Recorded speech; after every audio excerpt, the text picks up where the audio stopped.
A not bye ए, हम half life निकाल रहे हैं फर्स्ट ऑर्डर के लिए, इस फॉर्मूले में रखेंगे।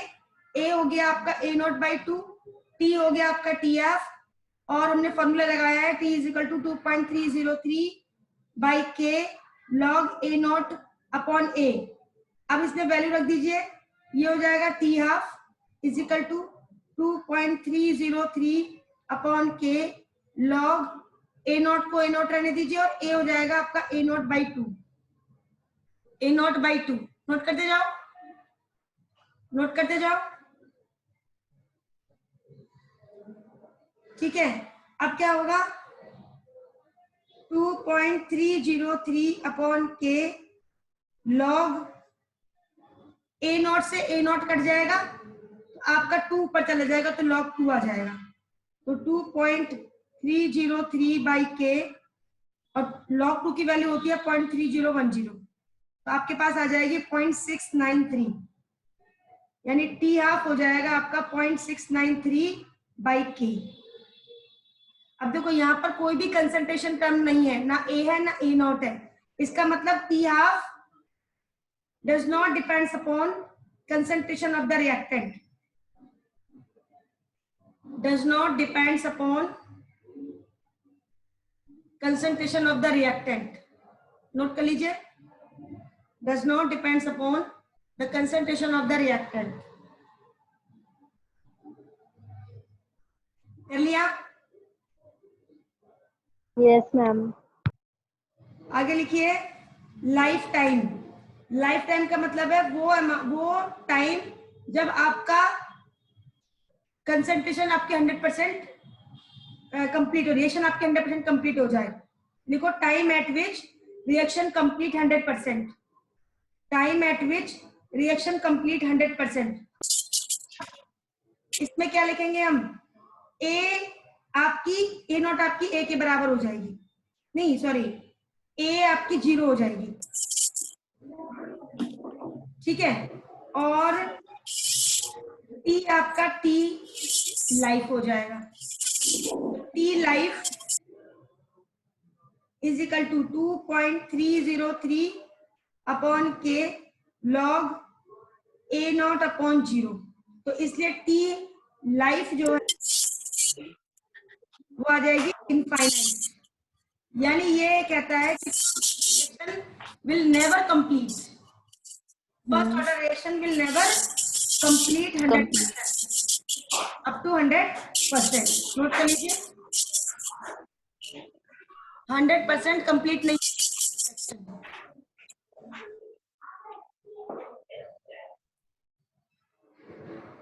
नोट कर लिया। नेक्स्ट है graph, graphs of first order reaction. सबसे पहला ग्राफ है रेट वर्सेस कंसंट्रेशन।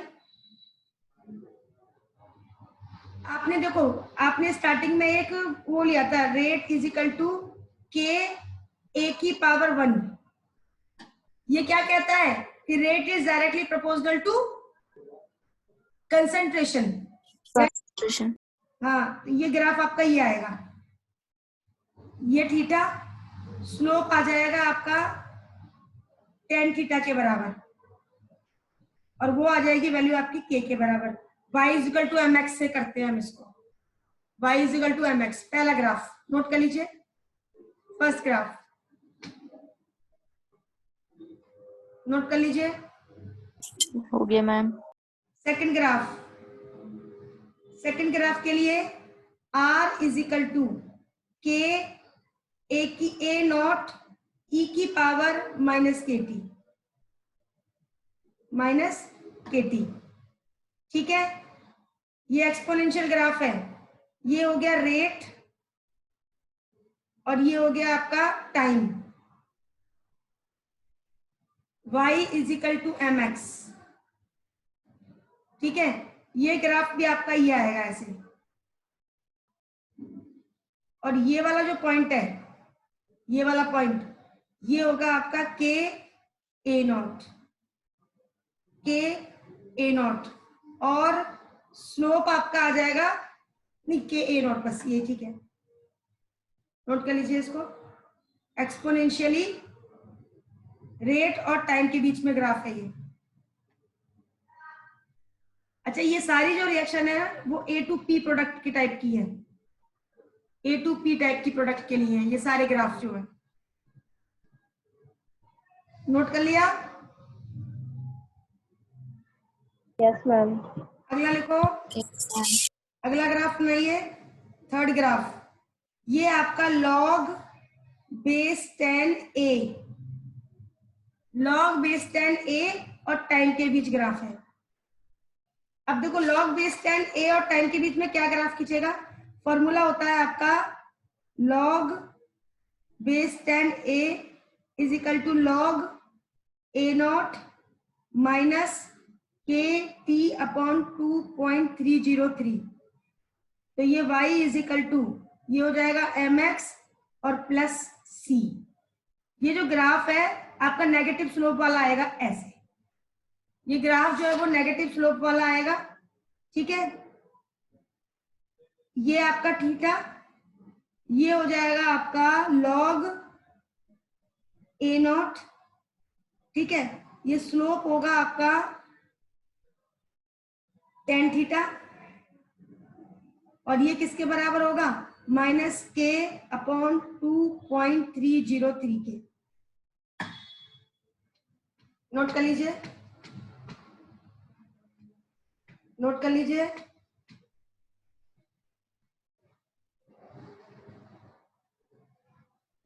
कर लिया?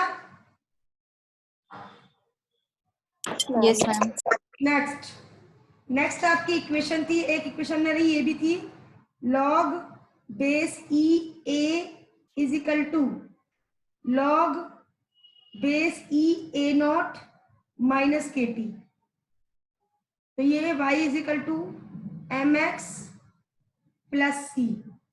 ग्राफ आएगा लॉग बेस ई ए और टाइम के बीच में,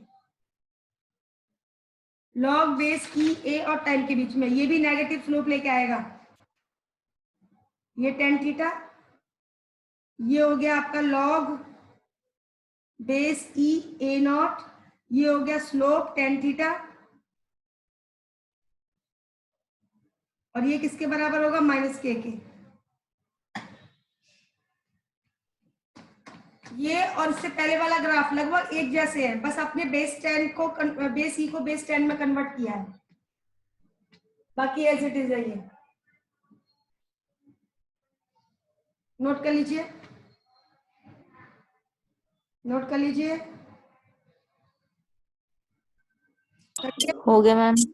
अगला ग्राफ, अब है आपका graph a is equal to A naught e की पावर माइनस के टी, जो इससे पहले हमने ग्राफ बनाया था एक्सपोनेंशियल वाला, ठीक है। ये हो गया आपका y is equal to M X. ये है आपकी कंसंट्रेशन ऑफ रिएक्टेंट ए, और ये टाइम के बीच में ग्राफ है, ये आएगा एक्सपोनेंशियल। ये पॉइंट है आपका ए नॉट, ठीक है। समझ में आ गया? नोट कर लीजिए, नोट कर लीजिए। हो गया मैम। अगला ग्राफ, अब अभी चैप्टर खत्म होने वाला है क्या? नहीं, अभी तो बहुत बाकी है। अगला है आपका टी हाफ के बीच में, टी हाफ वाले क्वेश्चन में 0.693 अपॉन के, ये rate versus initial concentration, that is a not. ये आपका देखो यहाँ पर टी हाफ और के है, कहीं भी ए नॉट नहीं है, यानी मैंने स्टार्टिंग में ही बताया था कि रेट जो है वो इनिशियल कंसंट्रेशन पे डिपेंड नहीं करती फॉर टी हाफ। यहाँ पर ये टी हाफ लगाएंगे हम, सॉरी टी हाफ, ठीक है। तो आपकी जो आएगी वो ये आएगी, क्योंकि रेट टी हाफ जो है, हाफ लाइफ जो है वो इनिशियल कंसंट्रेशन पे डिपेंड नहीं करती। नोट कर लीजिए, टी हाफ जो है वो इनिशियल हो गया कंसंट्रेशन मैम। नहीं करती। लास्ट आपका है प्रोडक्ट के लिए, लास्ट 7th ग्राफ है आपका प्रोडक्ट के लिए। मान लीजिए आपने ए से बी पी प्रोडक्ट बनाया, initially T is equal to 0 पर ए नॉट कंसंट्रेशन थी और ये 0 था। T is equal to T पर आपने ए नॉट में से एक्स घटाया, जब एक्स घटाया तो यहाँ पर एक्स बना, ठीक है। तो हमारे पास फॉर्मूला होता है A is equal to A naught e की पावर माइनस के टी, ठीक है। तो ए हो जाएगी आपकी A naught minus x is equal to A naught e की पावर माइनस के टी, ठीक है। अब हम क्या करेंगे, x इज इक्वल टू आ जाएगा आपका ए नॉट ब्रैकेट में 1 माइनस ई की पावर माइनस के टी, इसको इधर लेके जाएंगे तो ए नॉट माइनस आ जाएगा, हमने ए नॉट कॉमन ले लिया तो 1 माइनस ई की पावर माइनस के टी आ गया, ठीक है। अब आप बताइए t इज इक्वल टू अगर आप 0 लगाते हो, t इज इक्वल टू 0 हो गया, यहाँ पर t इज इक्वल टू 0 होते ही ये पूरा टर्म 1 हो गया, 1 हो यस गया। मैम। तो ये आई की वैल्यू आपकी x किसके बराबर आ जाएगी, ए नॉट के बराबर, ए नॉट के बराबर आएगी।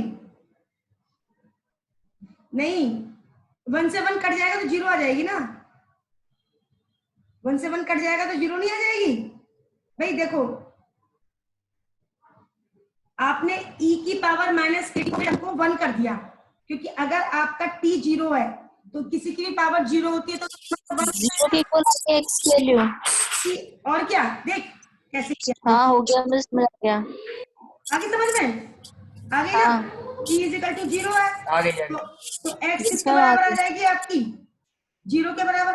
अब अगर t मैं कह दूं इनफाइनाइट, तो उस केस में क्या होगा, ये इनफाइनाइट का मतलब ये पूरा टर्म 0 हो जाएगा, तो x किसके बराबर आ जाएगी, ए नॉट के बराबर। ये समझ में आया, ये समझ में आया, क्या समझ में आया। इन्फिनिटी वाला नहीं आया। देखो मैं दोबारा बता रही हूँ, देखो ये है आपका x is equal to A naught 1 minus e की पावर माइनस के टी, ठीक है, यही है ना, ए नॉट रखा 1 माइनस ई की पावर माइनस के इंफिनिटी, तो ये पूरा टर्म 0 हो गया, ये पूरा टर्म क्या हो गया आपका, ये आपका हो गया, ये इनफाइनाइट हो गया, ये इनफाइनाइट हो गया, तो यहाँ पर आ गया 0, ये वैल्यू पूरी 0 हो गई आपकी। ये 0 होते ही ये वैल्यू आपकी ए नॉट आ गई, x is equal to A naught. भाई इनफाइनाइट से मल्टीप्लाई करोगे तो इनफाइनाइट ही जाएगा ना, ठीक है, और फिर उसकी yes ma'am.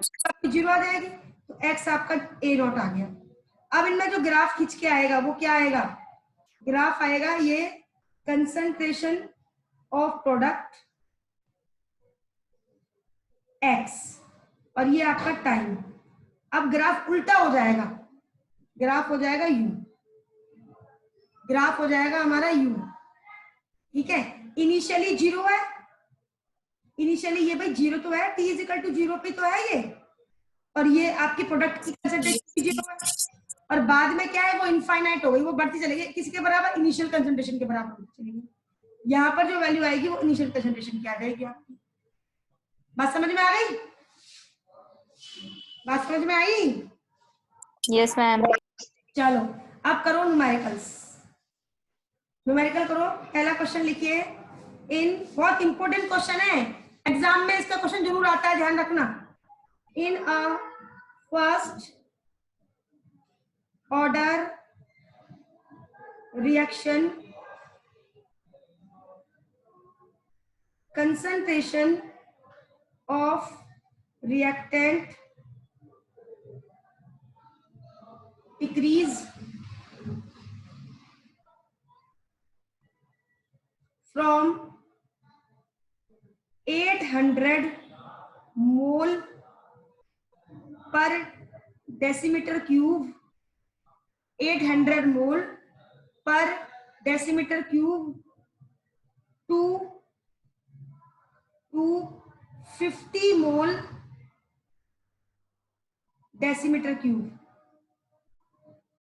in 2 into 10 raised to power 4 second minus 1.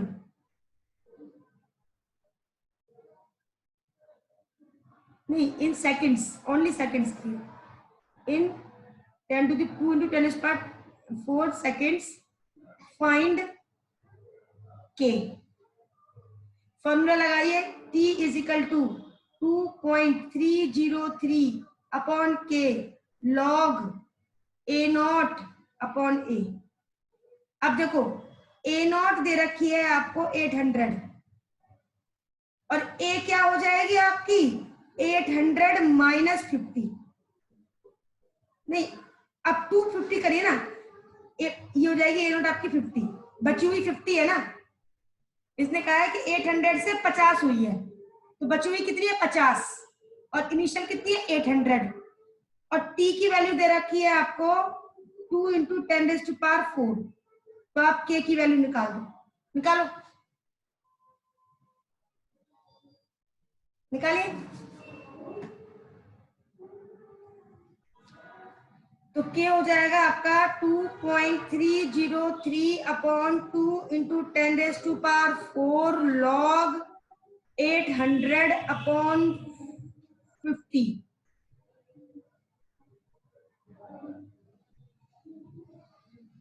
काट दीजिए इसको, ये 16 बार कट जाता है. 2.303 upon 2 into 10 raised to power 4 log 2 की पावर 2 दूनी 4 दूनी 8 दूनी 16 4. ठीक है, तो ये हो जाएगा 2.303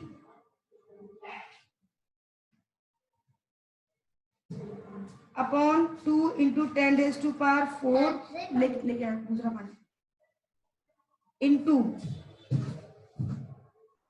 2 log 4 log 2 सॉल्व कर दो इसको. log 2 की value 0.3010 2.303 into 4 into 0.3010 upon 2 into 10 raised to power 4. ये 2 टाइम्स कट गया. सॉल्व करो इसको, आगे आंसर आ जाएगा 1.386 into 10 raised to power -4 seconds minus 1. अब ये बताओ सवाल समझ में आया कि नहीं आया? ये क्वेश्चंस आपको आने ही चाहिए. आ गया. अगला क्वेश्चन करो. In first order reaction is 20% complete in 5 minutes. Find the time in which it is 60% complete. आपको 20% टाइम का कंप्लीशन का टाइम दे रखा है 5 मिनट और 60% में कितना कंप्लीट होगी, कितने टाइम में कंप्लीट होगी वो निकालना है आपको. तो आप क्या करेंगे, इसकी 2 इक्वेशन बनाएंगे. पहले फॉर्मूला लिखिए T is equal to 2.303 upon K log A not upon A. तो पहले केस के लिए A नॉट है आपकी 100 और A है आपकी 100 माइनस 20 80. ये कंप्लीशन 20 का हुआ तो बची हुई कितनी है 80. ठीक है, दूसरे केस में आपकी 60% कंज्यूम हो गई है. A नॉट 100 है, और ए आपकी 40 है, क्योंकि बची हुई 40 है। तो हम दो फॉर्मूले बनाएंगे यहाँ पर। 5 is equal to 2.303 upon K log A not 100 upon 80। एक तो ये हो जाएगा। दूसरा आपका टी, हम इसको 60% लिख देते हैं। T 60 is equal to 2.303 upon K log 100 upon 40। ये कट गया इससे, तो हम लिखेंगे 5 upon T 60 is equal to log 100 upon 40 upon log 100 upon, नहीं ऊपर वाला 80 आएगा, 100 अपॉन 40। तो आप लिख दीजिए log 100 minus log 40 upon log 100, ऊपर वाला 80 माइनस लॉग 40।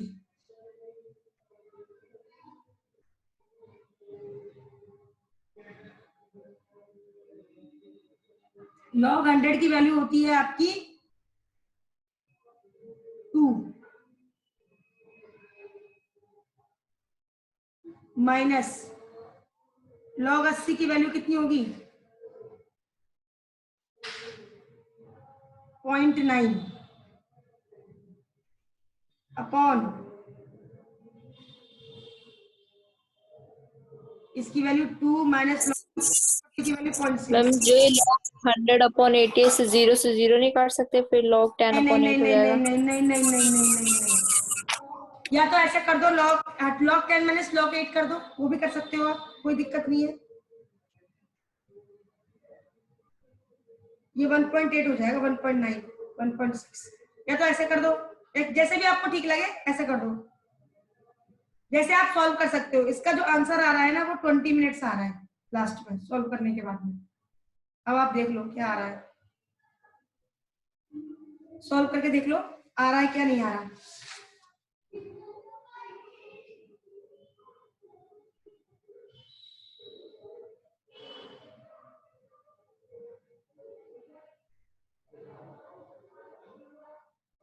कर लिया, जल्दी करो।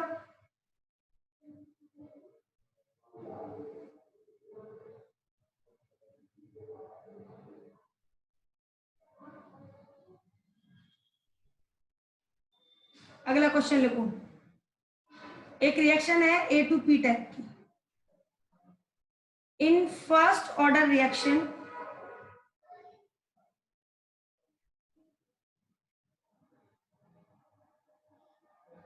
the concentration of A change from 0.1 molar to 0.25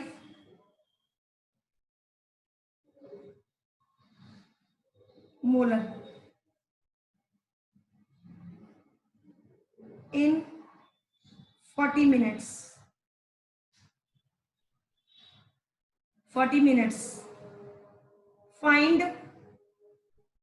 आगे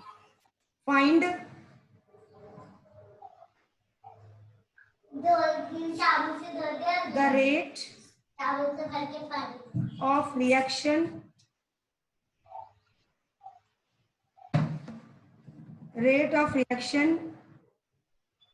when concentration of A is 0.01 m. 0.01 m.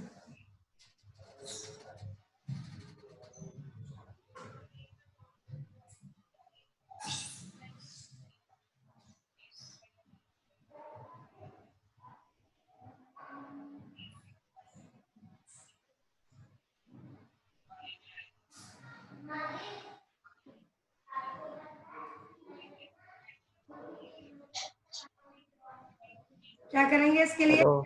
हाँ करो करो। सबसे पहले हम फॉर्मूला लिखिए, T is equal to 2.03 upon K। Ma'am इस क्वेश्चन में 0.25 के बाद क्या था? 0.25 मोलर इन 40 मिनट्स। ओके हाँ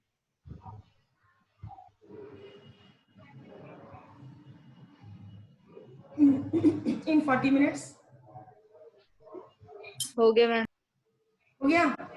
लॉग ए नॉट अपॉन ए, फॉर्मूले में वैल्यू रखो पहले इस फॉर्मूले में वैल्यू रखो। आपको रेट ऑफ रिएक्शन निकालनी है जब कंसंट्रेशन ए की 0.01 m है, उस केस में क्या कंसंट्रेशन होगी। ए टू पी टाइप की प्रोडक्ट है ये। तो पहले हम क्या करेंगे, पहले हम निकालेंगे के की वैल्यू। के की वैल्यू निकालो इससे, इस फॉर्मूले में रख के के की वैल्यू निकालो, जल्दी करो। और हमें रेट निकालनी है, ध्यान रखना इसमें, हमें रेट निकालनी है जब कंसंट्रेशन 0.1 होगी उस केस में। इसे करने के बाद ये वो क्या करेंगे हम इसमें, k इज इक्वल टू हो जाएगा 2.303, टाइम दे रखा है 40 मिनट का, लॉग इनिशियल कंसंट्रेशन 0.1 है और ये दे रखी है 0.25।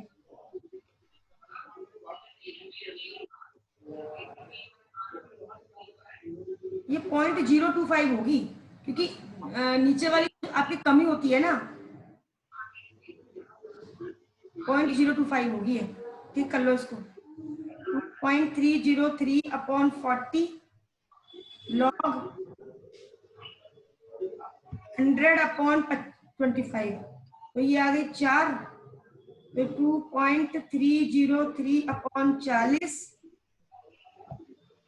लॉग 4 की वैल्यू होगी 2 की पावर 2, तो 2.303 अपॉन 40 2 लॉग 2, ये 20 बार कट गया। 2.303 इंटू लॉग 2 की वैल्यू 0.3010 अपॉन 20।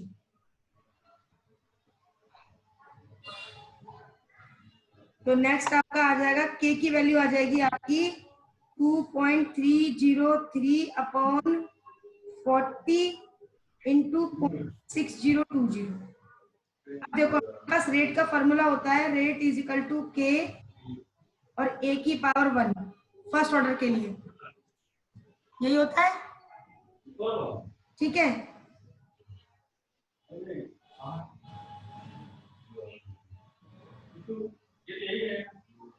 तो उस केस में क्या होगा आपका, के की वैल्यू आप लगा दीजिए 2.303 अपॉन 40 इंटू 0.6020 और आपकी ए की कंसंट्रेशन दे रखी है अब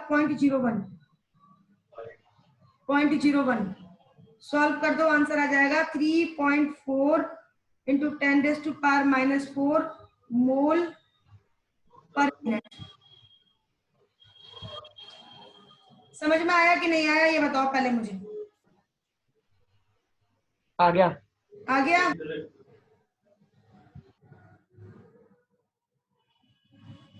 चलिए अब मैम 8 मिनट बचे हैं। हाँ कोई बात नहीं, अभी न्यूमेरिकल हो जाएगा। क्वेश्चन लिखिए। अच्छा मैं कुछ क्वेश्चंस बता रही हूँ आप लोगों को, लिखिए। If for a first order reaction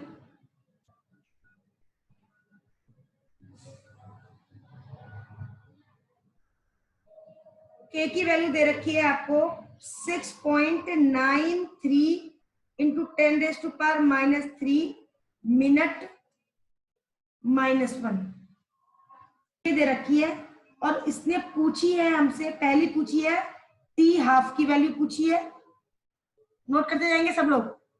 दूसरी पूछी है, बहुत इंपॉर्टेंट इसमें टर्म बताऊंगी आपको, टी 1/3 की वैल्यू पूछी है। तीसरी पूछी है इसने टी 2/3 की वैल्यू, नोट कर लिया। Yes ma'am. और पूछा है इसने टी 3/4 की वैल्यू, ये पूछी है इसने। तो सबसे पहले हम क्या करेंगे, हमें निकालनी है टी हाफ की वैल्यू। आपको पता है फर्स्ट ऑर्डर के लिए टी हाफ की वैल्यू क्या होती है, 0.693 अपॉन के, यही होती है ना। अच्छा यहाँ तो ये आसानी से निकल जाएगी, टी हाफ का हमारे पास फॉर्मूला होता है, ठीक है। तो यहाँ तो आप आसानी से 0.693 रखिए और के की वैल्यू 6.93 इंटू 10⁻³ लगाइए और आंसर आ जाएगा आपका 0.1 इंटू 10⁻³ मिनट माइनस मिनट। समझ में आई? टी हाफ तो आसानी से निकल जाएगा, लेकिन अब इसमें दे रखा है उसने क्या, अब इसने दे रखा है कि t1/3 निकालनी है हमें। अब t1/3 कैसे निकलेगी? t1/3 का मतलब क्या है कि 1/3 आपका कंज्यूम हो गया है, तो बचा कितना है भाई? इस केस में आप समझ लो, इस पॉइंट को समझो। इस पॉइंट में क्या है, a नॉट आप मान लीजिए 1 है आपकी, और 1/3 कंप्लीट हो गया, तो बचा कितना, a कितना है 1 माइनस 1/3, तो कितना हो गया ये 2/3। ये पॉइंट समझ में आया कि नहीं आया, ये बताओ मुझे। आगे मैम, आ गया। अब हम फॉर्मूला लगाएंगे, t1/3 is equal to 2.303 upon K log a naught by a, ठीक है। 2.303 अपॉन के की वैल्यू आपकी 6.93 इंटू 10⁻³ लॉग a हो गई आपकी 1 और ये हो गई आपकी 2/3, कितनी हो गई 2/3। इतना समझ में आया? इतना समझ में आया? तो आप क्या करोगे, t1/3 is equal to 2.303 upon के की वैल्यू 6.93 इंटू 10⁻³ लॉग 3/2। तो log 3 की वैल्यू रख दो माइनस log 2 की वैल्यू रख दो और आंसर आपका निकल के आ जाएगा इसका। तो इसके लिए मैंने एक फॉर्मूला बता रही हूं मैं आप लोगों को, अगर आपका फ्रैक्शंस में आता है तो आप लिखेंगे t fraction is equal to 2.303 upon K log base 10 1 upon 1 minus f, 1 upon 1 minus f। इस फॉर्मूले से आप क्या करोगे, आप इस टाइप के क्वेश्चंस को सॉल्व करेंगे।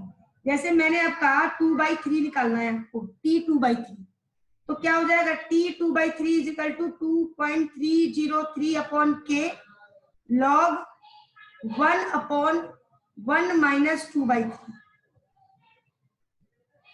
बाकी आप सॉल्व कर लोगे इसको, बाकी आप सॉल्व कर लोगे बेटा? Yes ma'am. ठीक है। अगर मैंने कहा आपसे t3/4, क्या करोगे 2.303 upon K log 1 upon 1 minus 3/4। बाकी सॉल्व कर लोगे, कर लोगे? Yes ma'am. चलो यस मैम। चलिए अब लिखो एग्जांपल्स। अभी ये कंप्लीट नहीं हुआ है चैप्टर, ये टॉपिक, अभी इसमें कुछ और भी बताना है मुझे। पहले अभी एग्जांपल लिख लो बस। इसके कुछ मैं सिलेक्टेड एग्जांपल बता रही हूँ आप लोगों को। Example of first order direct पूछ लिया जाता है कई बार क्वेश्चन देख के। फर्स्ट है, जितनी भी रेडियो एक्टिव डीके पढ़ोगे आप फिजिक्स में, वो सब आपकी फर्स्ट ऑर्डर रिएक्शन होती है। यानी न्यूक्लियर केमिस्ट्री जो रिएक्शन होती है न्यूक्लियर केमिस्ट्री की या न्यूक्लियर फिजिक्स की, न्यूक्लियर केमिस्ट्री या न्यूक्लियर फिजिक्स की जो इक्वेशन होती है, यानी रेडियो एक्टिव डीके जो होते हैं, वो सब आपके फर्स्ट ऑर्डर रिएक्शन होते हैं। जितने भी रेडियो एक्टिव डीके होते हैं वो सब आपके फर्स्ट ऑर्डर रिएक्शन होते हैं। ग्रोथ, मैम एक बार बताना क्या लिखा है, न्यूक्लियर और ब्रैकेट में न्यूक्लियर केमिस्ट्री और फिजिक्स, न्यूक्लियर केमिस्ट्री और न्यूक्लियर फिजिक्स के जितने भी रेडियो एक्टिव डीके वाले एक्सपेरिमेंट होते हैं, रिएक्शन होती है, वो सब आपकी फर्स्ट ऑर्डर रिएक्शन होती है। दूसरा, growth and decay of bacteria.